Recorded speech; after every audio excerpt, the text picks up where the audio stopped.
Hai Smart Traders and Investor, kembali lagi bersama saya Kadek Mertayasa di channel Yuk Nabung Saham.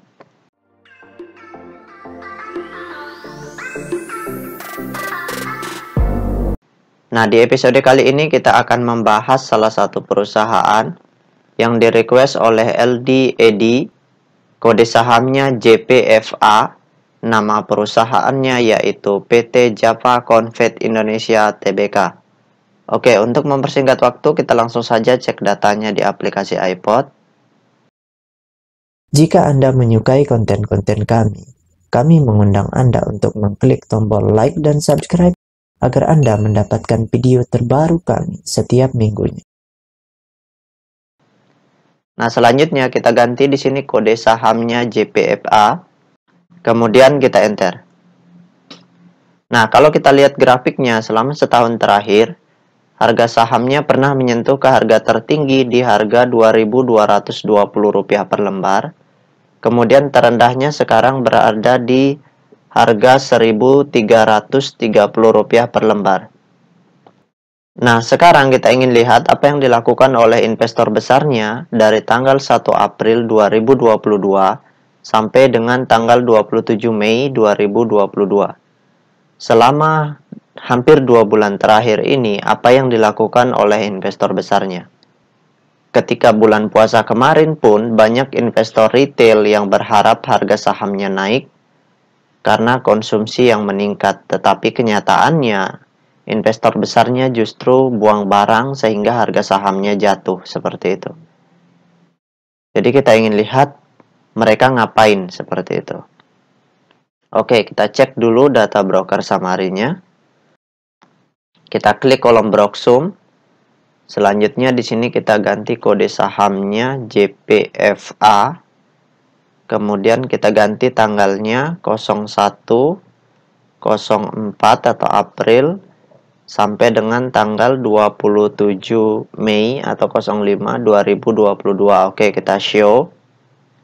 Nah, berdasarkan data transaksi atau data broker summary dari perusahaan PT Java Convert Indonesia Tbk ini, kalau kita hitung total lot yang dibeli dengan total lot yang dijual secara keseluruhan dengan menggunakan tools tambahan yaitu Detektor, maka dapat ditarik kesimpulan bahwasannya selama 2 bulan terakhir ini atau hampir 2 bulan ya, investor besarnya itu melakukan aksi masif distribusi.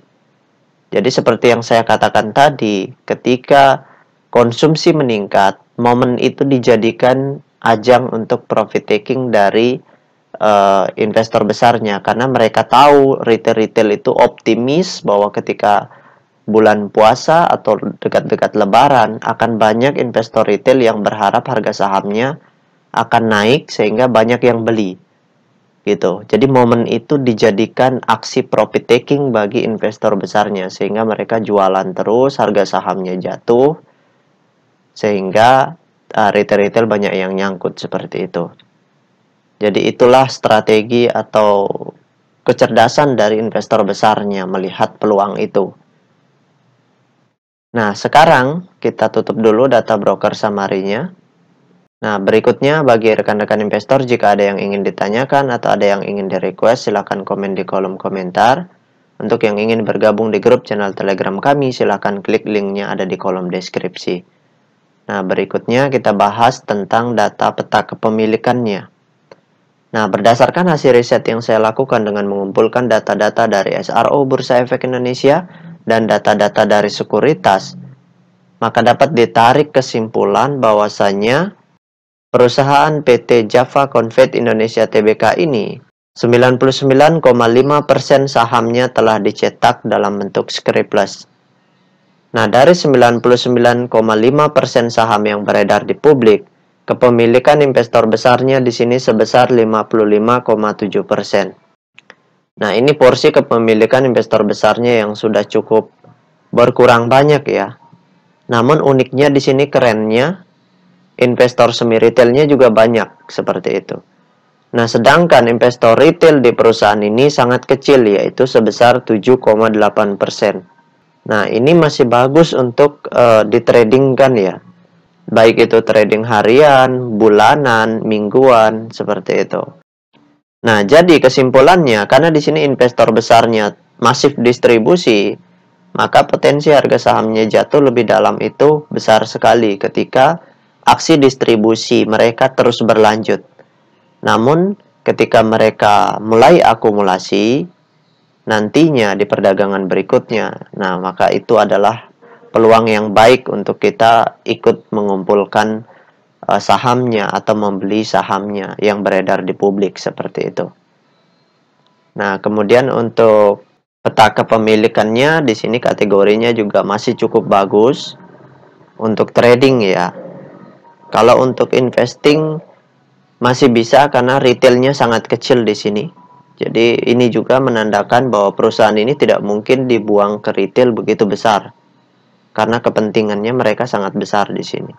Dan institusi rata-rata banyak yang suka dengan kinerja dari perusahaan Java Convert Indonesia ini. Jadi tidak perlu khawatir lah kalau untuk investasi misalkan sampai 5 tahunan masih oke. Karena semi retailnya yang menguasai supply. Dan retail juga sangat kecil di sini. Nah, itu saja yang dapat saya sharingkan untuk LDAD. Sekali lagi, bagi rekan-rekan investor, jika ada yang ingin ditanyakan atau ada yang ingin di-request, silahkan komen di kolom komentar. Untuk yang ingin bergabung di grup channel Telegram kami, silahkan klik linknya ada di kolom deskripsi. Baik rekan-rekan investor, see you next time. Salam cuan selalu.